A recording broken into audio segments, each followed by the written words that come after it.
Okay.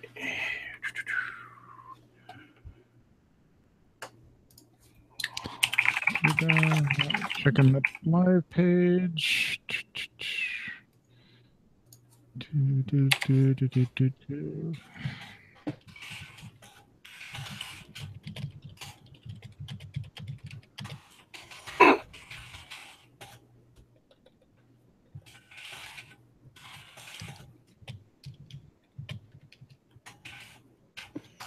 All right. There we go. I see Mew on the live page. All right. Where is Discord? Where'd you go? There you are. All right. Live page is showing us. Yay. Yay. All right. You good? Or as good as you're going to be? Yeah. I'm going to see if I can be quick on the mute button. Yeah, exactly. So you don't have a cough pedal. All right. Nope. Then we are going live in 5, 4. On this episode of the AIE Podcast. Looking for Raiders and WoW. SWTOR. Best I can do is 250 XP for 2 months. Log in and claim your free chapter before it costs you. Guild Wars 2. Sensing a theme here. STO. The story carries on and on and on. And we're talking to ourselves. All that and more coming up right now. All right, we'll put the show theme in here. Okay. Welcome to episode 268 of the podcast celebrating the Alia Iacta Est gaming community. The Die Has Been podcast. This is Tetsemi, and to my left is Mewcow. Greetings, gamers. Hopefully you're still taking care of those alts. Makala is not joining us tonight. She said something about having to tank some inventory backup work. I think she meant DPS some inventory backup work, but we'll see. And we all know she really snuck off to watch the big sports ball game. No, she didn't. She's actually upstairs working. We're going to be talking about general goings on in AIE and what we've been up to for the past couple of weeks. All right. So Mew, just in general, what have you been working on in or out of game in the past couple of weeks? I guess I had some of that down below, but lots of WoW. That's a pretty much a given.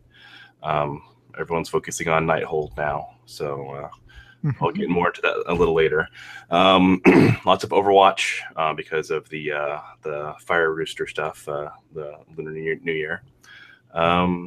And obviously some Final Fantasy, trying to do a bit of grinding, which I'll talk about a little later. Cool. All right. And I have been working on WoW and Star Wars. Also been poking at Civilization 6 a little bit, which I don't have in the later notes. So I got that as a Christmas gift and finally cracked it open and sat down and did a few more. Okay, just one more turn. Okay, just one more turn. Yeah. And China really needs to learn that if they declare war on me, oh man, you know, when I take your first city and you go, peace? No. it's going down. I'm just going to run over you. And then Egypt. Egypt tried to backstab me while I was in the middle of finishing off China. Egypt said, "Oh, we don't like you. We're going to take you out." So Egypt came after me. So I just had to get them off my continent since they put 3, cities right next. I love it how the computer can put cities right next to you. And if you complain to them, they're like, we do what we want. Yeah. But if you happen to put a city near theirs, they're like, ah! Yeah, it's very skewed that way, but I guess that's part of the difficulty changing. Yeah, it is. But it's fun. I essentially cleared the continent. So the only thing that's on the continent I'm on right now is one of the city states that I'm allied with, and all my cities. And that leaves it was a 4-country map. So that leaves England and Egypt over on another continent with the other 3 city states. And yeah, England's getting a little chompy at the bit as well. They're like, we don't like your more warmongering ways. I'm like, I didn't start the wars. I just finished them. Mm-hmm. There's a difference. You come after me, I'm going to finish it. Definitely. I could have, I had sailing high enough that I could have jumped over and taken out the rest of Egypt City, but I'm like, no, they learned their lesson. We'll deal with that later. So. Yeah. All right. Well, we'll be talking more about our gaming shortly, but first let's cover this week's news. AIE news. Indeed. All right. Yeah. All right. Interested in raiding in WoW, but don't know how to find a raid group? Check out the AIE Podcast LFG Discord channel or the recruitment sections of the forums. There are a few groups currently needing new members. From that list, we have Pepperjack Fan Club is looking for more raiders. They run Saturdays and Sundays from 12 to 3 p.m. server time. Contact Sinru or Kaylee in-game or at their recruitment thread listed in the show notes. And then we have Horseshoes and Hand Grenades, that's a familiar name, is looking for backup tanks and DPS. They run Monday and Thursday nights from 11:55 p.m. to 2 a.m. server. That's an interesting start time. And that's so that because otherwise if you schedule it on the calendar right. At 12 midnight, it falls on the wrong day. Okay, that makes sense. To talk more about this interesting setup, contact Ilmar or Bulwark in-game or on the recruitment thread listed in the show notes. If you are looking at running an event in WoW, please let Nevermore know in-game via Discord or the AIE WoW Twitter account, and she'll make sure folks are aware. And in Star Wars news, are you looking to find out what's happening in-game? The Star Wars team publishes a monthly in-game listing each month, and this month's is really, really good. In preparation for the upcoming patch 5.2, the Star Wars team has decided to help you gear up, level up, and generally speed up your progress in-game. They are providing a 250 experience bonus while you're leveling up. Yeah, 250%. A 250% command XP bonus once you reach max level. And that will be starting February 7th and run through April 10th. That'll give anyone that's returning, getting ready for patch 5.2, and players leveling up alts to max level plenty of time to take advantage of it. And for those with max level tunes, this will speed up gaining command XP considerably, which I know will make Max and Seema very happy, as it's a constant topic they touch on in their podcast. And speaking of their podcast, this week in episode 180 of the Star Wars Escape podcast, AIE Seema and Max the Gray go over the recent development stream, highlighting the new operation that's in the works, as well as a few other good things coming to the game in the next couple of months. So this is a great time to get back into Star Wars if you've left for any reason. And like I said, the 250% boost to experience, if you've already got the legacy, if you bought the legacy boost to, what is it? Story exploration experience, story experience. Right, yeah.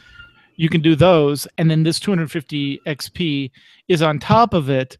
And while you're leveling up, they give you XP tokens as well to boost your XP. So it's on top of that. Nice. So if you ever wanted to level your alts or work on your command XP, this is definitely the couple of months to focus on it. So I've got 16 characters right now. 2 of them are maxed, and I've got a bunch in the 50, like high 50s, low 60s, that basically got through their class storyline, and I'm going to push them up, but we'll talk about that in a little bit. Yeah, and it's definitely a good time for this because, with the heavy hitter, WoW is actually reaching that point where there's not going to be too much going on until the next patch. Everyone's already, currently working on Nighthold, but the content in general is typically done. So it's actually a good time to pop this up, and that's probably why they did it. Exactly. Or in case you're looking for another game to look at during the WoW lull,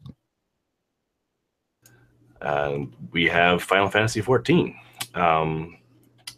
The folks over at Final Fantasy XIV want to remind you that Final Fantasy Friday Fun Night, or whatever version of the name we're using, is going strong. Join us every Friday as we find new ways to run amok in the beautiful land of Eorzea. Also, if you haven't already, be sure to get your pre-order for the newest expansion, Stormblood, which is coming out June 20th this year. And that the collector's edition is pretty impressive, pretty pricey as well. But they have a pretty nice setup this time around. So definitely look into it before it ends up selling out. Yep. And if you don't have Final Fantasy XIV, because you can't handle another subscription, but you want a nice free-to-play game once you've bought it, look at Guild Wars 2. And there's a reminder. The Lunar New Year Festival ends on February 7th, and the new episode of The Living Story starts up. If you log in your tunes before then, you will get the current episode of The Living Story for free. Once episode 4 comes out, you'll not be able to claim your access for free. ArenaNet is using a time-gated claim system for the Living World episodes. As long as you log in, even with a free account, you will claim your access to the current episode during its release window. In order to play the Living World, you need a Heart of Thorns paid account, which is the expansion for the original Guild Wars 2, but then you can still claim access on that free account and play through at a later time. Also, be sure to follow up if you log in after February 7th, you'll claim episode 4. It's pretty smart of them. Yep. And finally, if you don't log in but are interested in the game at a later time, ArenaNet has in the past allowed purchase of Season 2, so I'm guessing a similar system will be in place for latecomers to go through the Living World stories minus Season 1, which is, as of now, is not accessible to anyone and was only playable during its live time. Yeah, it's pretty smart of them to, even if you don't have it, to give you a chance, because that'll maybe get people that are on the fence to kind of hop over, give it a try. Exactly. And speaking of other free-to-play games, we move on to STO, Star Trek Online. Captain Civil Star Trek Online news summary for the week ending in February 6, 2017. The new Season 12 Reckoning story arc is moving along nicely. The first featured mission of Signs and Portents is in its second week, and additional words for each replay. New space and ground combat and exploration scenarios are featured. Concurrent with Season 12 is STO's 7th anniversary daily giveaways. They happened last week, featuring free uniforms, weapons, and other rare older starships released for the occasion. Those listening to Sybil's advice to visit the STO website last week would have access to these perks. Sorry if you missed them, but you snooze, you lose. Our fixer-upper Starbase K13 will have an additional feature unlocks available as of last week. See the STO website for details. A 20% off services sale is happening this weekend in the C-Store. If you need boosts, extra ship, or officer slots, better act now. Save those points. Don't forget, the AIE Fleet's original Starbase, as well as Starbase K13, are always seeking contributions of material. Do your part by checking out current donation requests in the Fleet's in-game menu. Very easy to use. And once again, please check out news, backstories, patch notes, forums, commentary, and other goodies at the Star Trek Online website, StarTrek.com, or StarTrekOnline.com. Until next time, Captain Sybil is signing off. And with that, let's get back to us and find out what's going on with our gaming. Well, like I said, as we've touched on a little bit, in WoW, we've both been, since we're on the same raid team, we've both been doing a lot of raiding. Yep. We got the first 3 bosses in Nighthold down on normal mode, which is good. We were kind of stuck on the 3rd boss, which is the cake boss. My new favorite voiceover raid boss instance. It did surpass XT in Ulduar as my favorite. Just the voiceover work they did for it, the comments he makes during the fight. Like, you can be mad that people are not getting mechanics and still having a good time just from the voiceover work. Yeah, because he's got 3 distinct personalities, and it's kind of funny to listen to the 3 of them bicker amongst each other too. Exactly. Yeah. We've done LFR twice, and so we've seen the fight on LFR. LFR doesn't do it justice, because once you switch to normal mode, then you actually have to do the mechanics. And we were just having trouble with too much stuff on the ground and not enough of the cleaners cleaning it up. So we made an adjustment on our last pull to move the boss out towards the outer wall even more. And that left more room in the middle free for when the beam comes out, and got him down with no problem. So definitely helped a lot. Yeah. And even though he's called the cake boss, he's not cake. No, he's not. And I've heard the 4th boss is a wall, so we're gonna skip them until I think LFR comes out The new one comes out this week, right? I think so. It's like every 2 weeks now instead of every 1 week. Right. Yeah. So we're gonna probably on Wednesday night we'll hit both wings of LFR, and then go back to doing normal and work from there. But it'll be interesting to see those 3 new bosses on the new LFR mode. Yep. I've got my mage up to Artifact Knowledge 25. I bought the 20 boost on Tet, my main character. Sent it to her. Yeah, and then had her start on the stuff, and then I did the same thing with my DK. And he said Artifact Knowledge 23. Just got him to 110. He's still going through his storyline. I need to run Darkheart Thicket on normal to advance the storyline, so I've just been putting that off for a little bit. And then I am going to start working on my Torn Paladin next because I want to get through all the class storylines on all the characters. But I've heard, and again, I'm not going to spoil it, I've heard that the DK and the Paladin class order hall lines cross at some point. So it's going to be interesting to see when that happens. Wow, that's interesting. Might have to do my DK because I'm like you working on my Paladin as well to get that story. So maybe I'll do the DK next. Yep. So what have you been up to in WoW? Well, other than the raiding, I have a heroic raid team on the Alliance side, and so we've been progressing on that side. It's a little harder to catch up to them because since I primarily focus on our Horde side things, leaves me a little less time to work on the Alliance side of it. But I did finally catch up this week to get to the minimum eye level in order to jump into Nighthold. And cool. was able to actually help them kind of blast through. And as of Thursday, we actually took down Elisande. So we're moving along pretty nicely. We didn't even bother going after Gul'dan because it was like, well, he'll be fun, but you just didn't have the energy for it. Alt-wise, I have my rogues already. Has been 110 for quite a while. I've been focusing on that one more to get trying to get potions and whatnot leveled up, and also gather materials for the raid. But then on the Alliance side, for the heroic raiding team, I've got the warrior and went through the warrior story, so that was fun. That's your main, so you're well aware of that one. It's kind of interesting that like certain classes kind of have a leg up in certain areas. The warrior definitely has a leg up in Stormheim. And whereas the druid had a leg up in Val-Shara. It was kind of interesting. Yeah, it's like it wasn't like a huge leg up, but it was like little nods here and there. It's like like I want to get Odin his medication though, because he keeps forgetting who I am. Yes, it's always kind of funny. Every time you're like, dude, I'm in here. Right here. I'm your champion. I got to prove myself again. Both in the dungeon and in the raid. It's like, dude, right here. And even in that, it's like when he's pretending the other guy he's like, oh yeah, by the way, it's me. He's like, yeah, I know it's you. You told me. Oh right, that's right. I told you. Yeah. So it's always kind of funny watching one little story, but so yeah, the warrior was that focus, and then right now, as I said, I am working on the Paladin. It's been an interesting story so far. I've done the 3 artifact quests, so I've gotten all the weapons. And now I just need to level up a bit so I can get further, because it's the rest of the Paladin class story is somewhat level gated, so I have to get to a certain point, and then it'll let me do a bit more, et cetera, et cetera.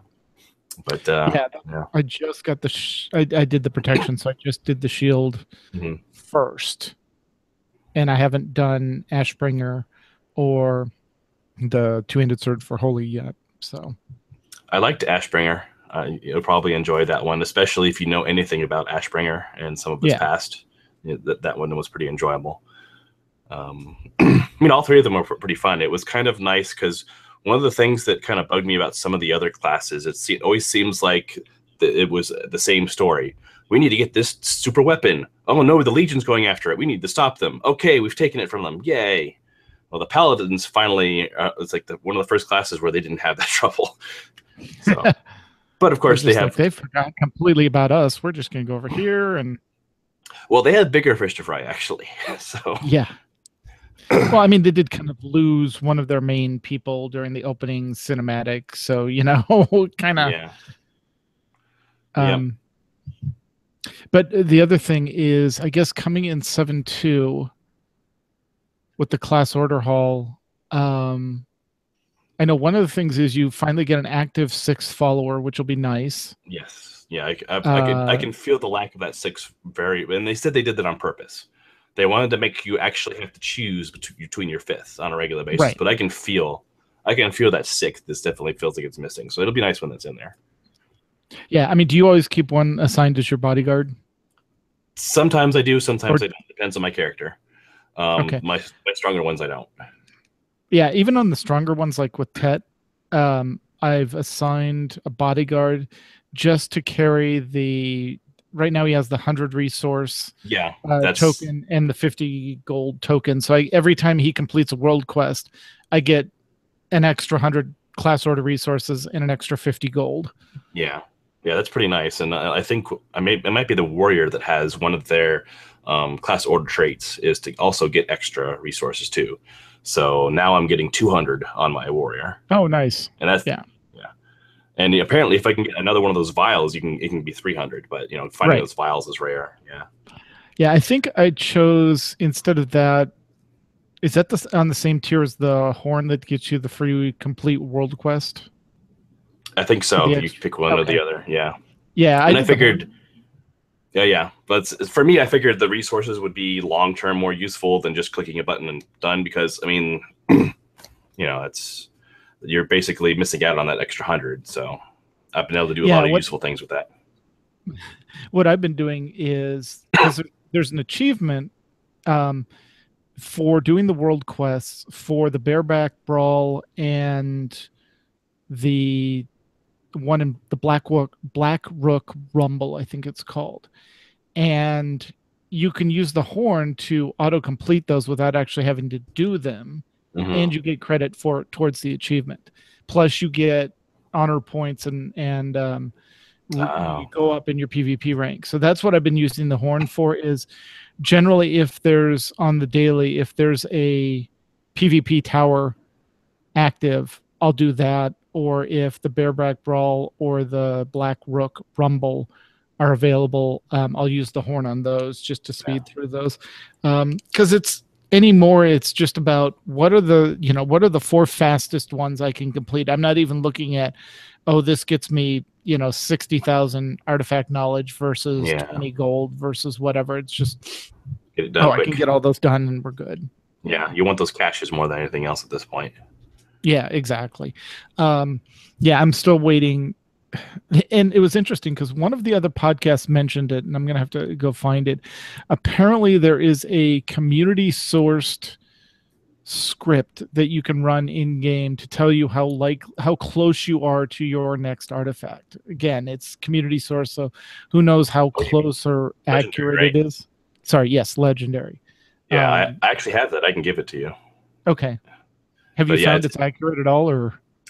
So far, for all the characters I've checked it on, it's been accurate. But okay. I do know for a fact, like if you know Kick Tripod.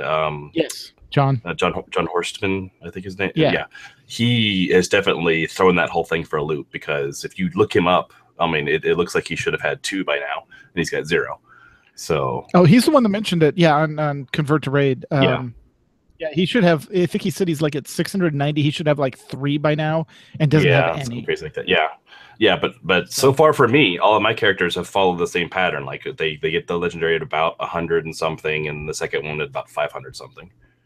So. Okay, cool. I will have to borrow that and take a look at that. That triggered something else. Oh, the other thing I found out, which was really awesome. I had gotten the hidden appearance for the Protection Warrior. Mm-hmm. And since I usually do all my world quests on the Protection Warrior, I got the achievement for doing the 100 world quests with your hidden appearance. Nice. That unlocks your 1, 2, 3, 4. The 4th one down, it unlocks the 3rd choice in that 4th option down in your, in your weapon appearances. Yeah. Basically, it unlocks the hidden appearance for all your other weapons. So, like on my arms weapon, I still don't have. No, I got the arms one because you buy it off the blacksmith. So I had the arms one, but I didn't have the fury one because I wasn't willing to run Trial of Valor over and over and over again, waiting for Odin to drop the third piece. I have the first two from the world bosses, but I need the third one. But what's nice is because I did that world quest achievement with the hidden appearance, it unlocked the third color variation of that hidden appearance, so I don't have to go get that unless I want that color of it. Funny. So you jumped now it. The two war swords are now two dragon head axes with the spines and tails coming off the end of them, which just look amazing. Yeah. So I have the axe appearance for arms. It looks like, I'm trying to forget what it was, but I had that appearance. And then I had the two dragon head swords, and then the one for protection that has an axe on it, as opposed to the mace that I'm using now. I like the lava shield that I've got because it goes with my transmog. But there is an axe and shield one, but for that one you have to do, I think that's the one where you have to do the 50 PvP battlegrounds, if I'm not mistaken. I'll have to look it up, but yeah, sounds about right. So yeah, I've had my druid one for a while now, so it's kind of fun for druids because when you get a new weapon appearance, it's your character changes, so it's kind of fun. And yeah. Yeah, the PvP ones look cool, but I just can't see myself really grinding that unless I'm just really bored. And if I'm really getting bored, I'm probably playing another game. So getting all my PvP kills, because there are color variations you unlock for killing 1,000 characters in PvP, running 100 dungeons, and then running 100 world quests, and then I think it's 50 dungeons, if I'm not mistaken, is the other one. I'm close on I'm close on the PvP one just because it counts all the NPCs in the battle towers as PvP kills. Yeah. So yeah, that's the only way I've gotten it, just because on my warrior, my druid, they're powerful enough that they just mow through that. Any of my other characters, the rogue can't seem to handle, which is kind of funny. Rogues are usually pretty good at PvP, but for whatever reason, even just going against the NPC PvP, it just doesn't handle it as well as the druid and the warrior do. But that could just be a matter of gear. Gotcha. Actually is. All right. Anything else going on in WoW for you? That's probably the focus of it for me. Just trying to get some alts up and get through all the stories, and once I get done with the Paladin, I'll probably move on to the DK, and then onward and onward. Well, I carried my alt-itis over to Star Wars because it is very easy to alt up in Star Wars. So, what I've been working on getting. I didn't have a tank character at max level to help run operations and stuff over there, so I'm working on my bounty hunter. Got him through his class storyline, and he ended at like 62 with all the experience boosts and everything like that. Yeah. And now I'm working on the Ilum storyline to get him to max level, and then I'll go through Makeb B from Rise of the Hutt Cartel, Shadows of Revan, and then the current expansion stuff. You can run all the operations and stuff without that, but I just like to, it's free gear, and it's command XP once you hit max level, which has a chance of dropping the better gear. And the nice thing is we're getting a ton of item level 230 gear, the blue quality BOE drops, and so there's a ton of that available to characters level 66 or higher that's sitting in the guild banks. So make sure if you're playing Star Wars with AIE, go check out the guild banks. We have gear for you. And then I spent a bunch of time and some credits giving companion gifts to get a bunch of my companions up to level 20. just for the extra speed boost on the crafting stuff and to run missions faster. It also helps when you're out soloing. The higher level your companion is, the more you can take on. Yeah. I know a couple of the classes, if you get a companion to level 50, you can run a heroic 4 by yourself without a problem. 50 is crazy. Yeah, I know. I looked at this because there's a spreadsheet on Dolphys too, how many companion gifts you'd have to spend and how much money to do it. And I'm like, no, 20 is good. 20 is a good break point. I may get a few to 25. The only drawback, and again, I've got, I actually have 2 where I have companions at 30, but that was because I was doing the storyline with them and leveling them up through the conversation. So that really helped. But you lose, one of them's Mako on my other bounty hunter. So you lose Mako. And you don't get her back unless you go to the terminal, and once you hit the Knights of the Eternal Throne, you don't get her back. Which is weird because my Mako is still there. So I must have bugged out somehow. Yeah. Because it's Knights of the Fallen Empires where you lose all your companions that you leveled up with and get all new ones. You can go, there's a terminal you can go to and say, I want this companion back, and buy the companion back. Mm-hmm.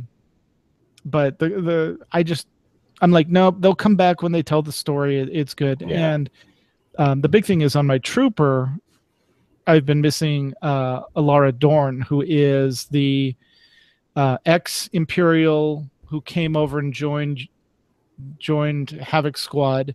And that was the romance interest, at least for my the male trooper leveling up. And you lose her, and they're like, everyone's like, where is she? I mean, no one knows. Well, they finally said in the new 5.2 expansion that she and I want to say Theron, the hive mind guy that went with the bugs on Alderaan, you get those 2 companions back. But it also depends on which side you choose on, and this is what's interesting is they finally said, okay, we've had 2 quote unquote expansions of the Alliance.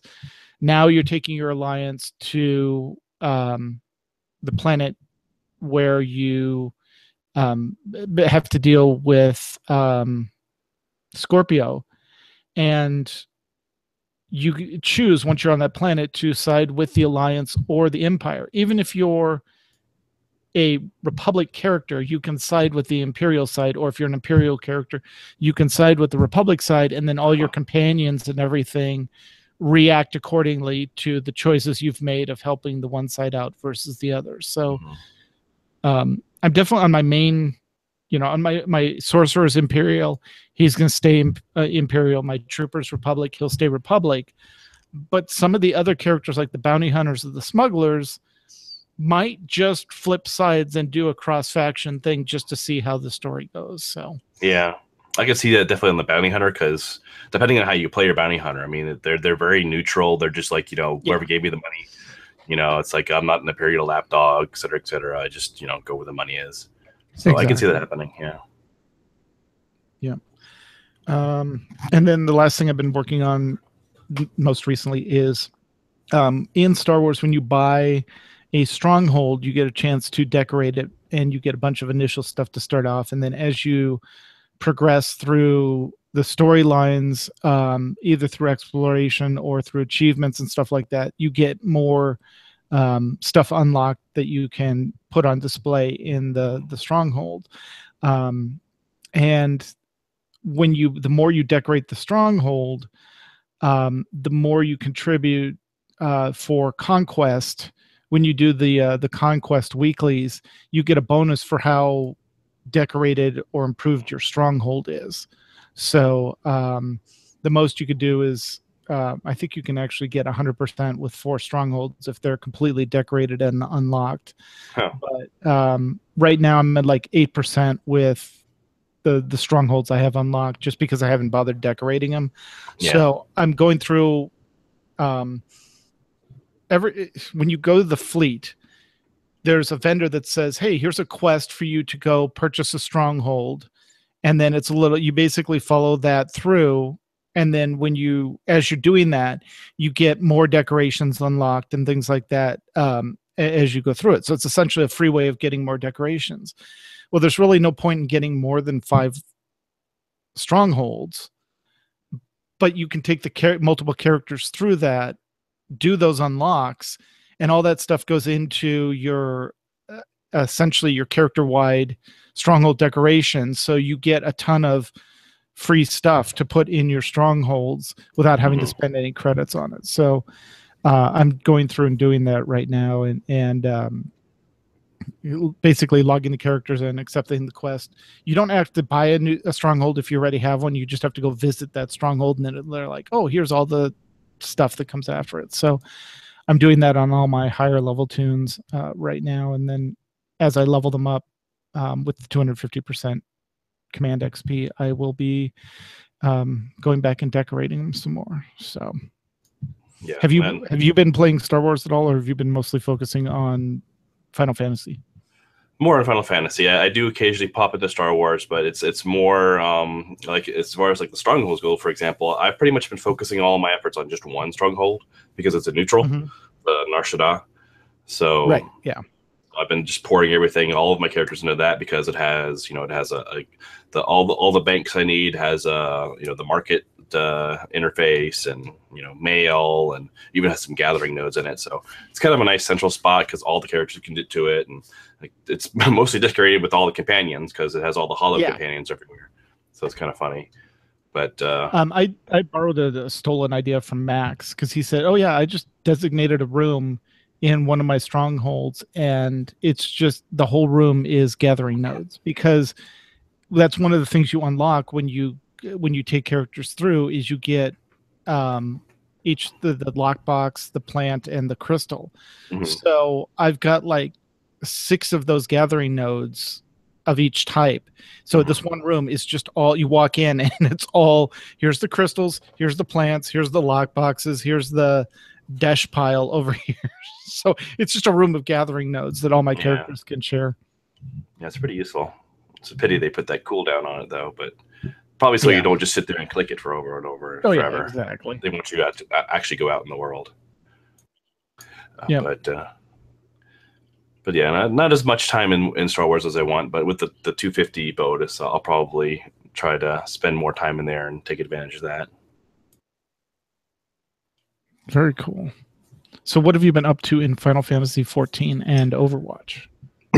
So for the most part, just kind of hanging out and doing the MGP grind, or the Manderville Gold Points grind. There's a place in Final Fantasy XIV called the Gold Saucer.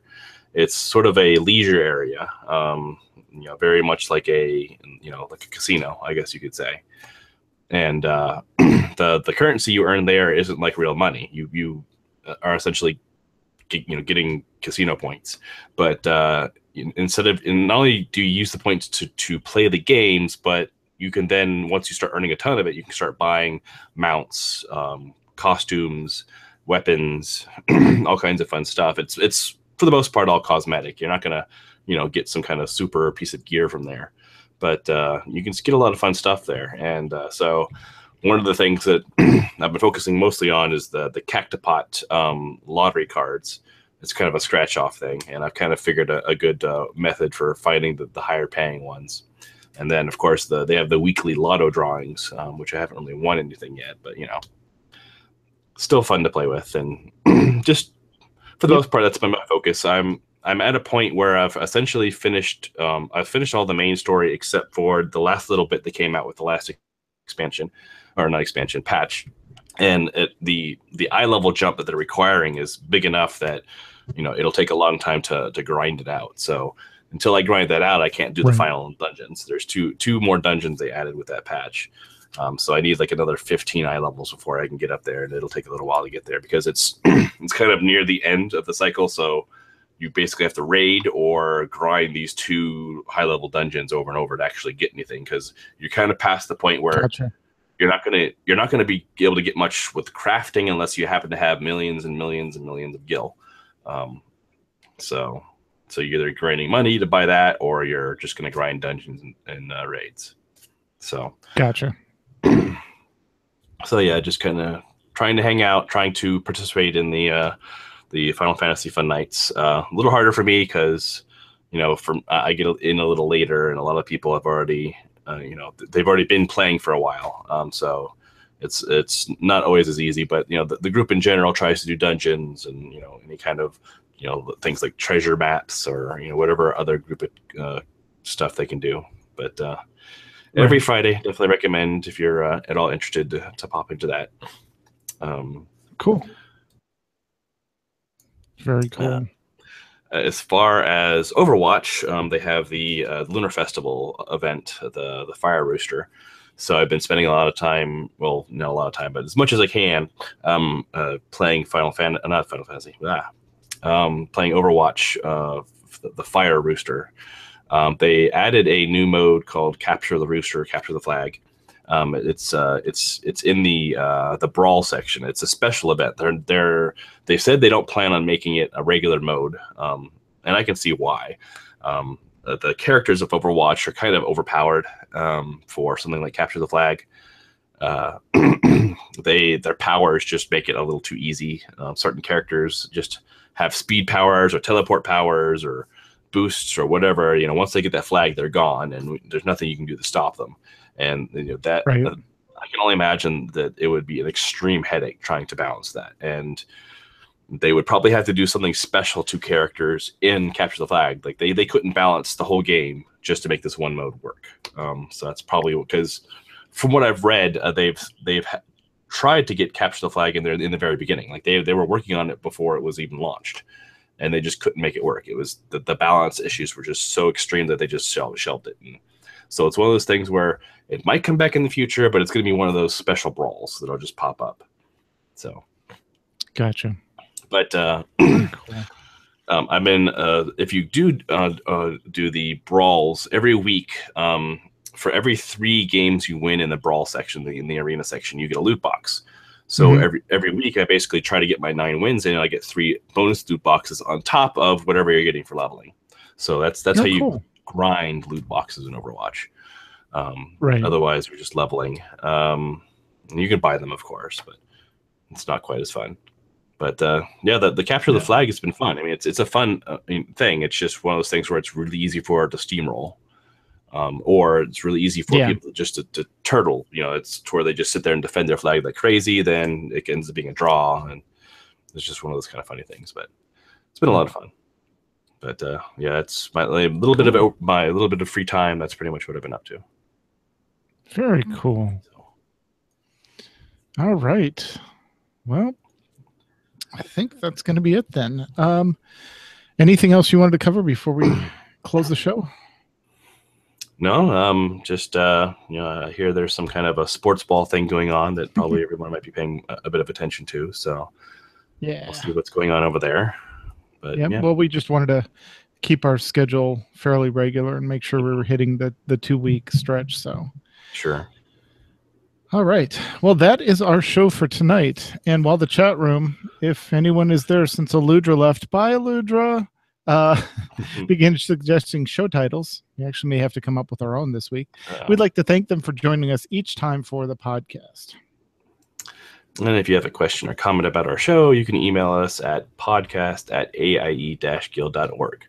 You can also follow us on Twitter. The show is at AIE Podcast. I am at The Bucow. Makala is at Cyberwaif. Tetsemi is at Ivory Tiger. We record live with video every other Sunday at 8 p.m. Eastern, 5 p.m. Pacific. You can join the chat room and play along with us on the website, aie-guild.org /podcast-live-stream, and our Discord server for chat at bit.ly/AIE Podcast Discord. Our theme was composed by the amazing Andrew Allen. Follow him at Keys with Soul, or visit his website, keyswithsoul.com. And now it's time to play all of the great AIE member segments we received this week, including... Oops, looks like the mailbox is a little bit empty right now, but there is a reminder, if you have a short segment that you'd like played on the show, be sure to send it in to that email address that you just mentioned. In 2 weeks, we'll be talking to someone about something, so stay tuned and we'll figure that out. So until then, AIE, this is Mukau. This is Tetsemi. And this has been the AIE Podcast. Hey, we did it, guys. Yay. All right. And Sybil has a show title, Mew and Tet carry the show to score a victory. Like that. Yeah, that'll work. Is either going to be that or soloing with yourself in MMORPG? One of the two. Yep. And I feel miserable, but I'm not going to fight for it. No, exactly. I think we're good, and we'll just see if Stolit or Sybil have any more other titles. If not, I think we'll just call it good and let you get out of here. Yep. Go collapse. All right. I think we're good. Thanks, Sybil. Thanks, chat room. We will see you guys later. Thanks, guys. And I will get to show up tomorrow morning. Good. So, all right. All right. See ya, and hopefully.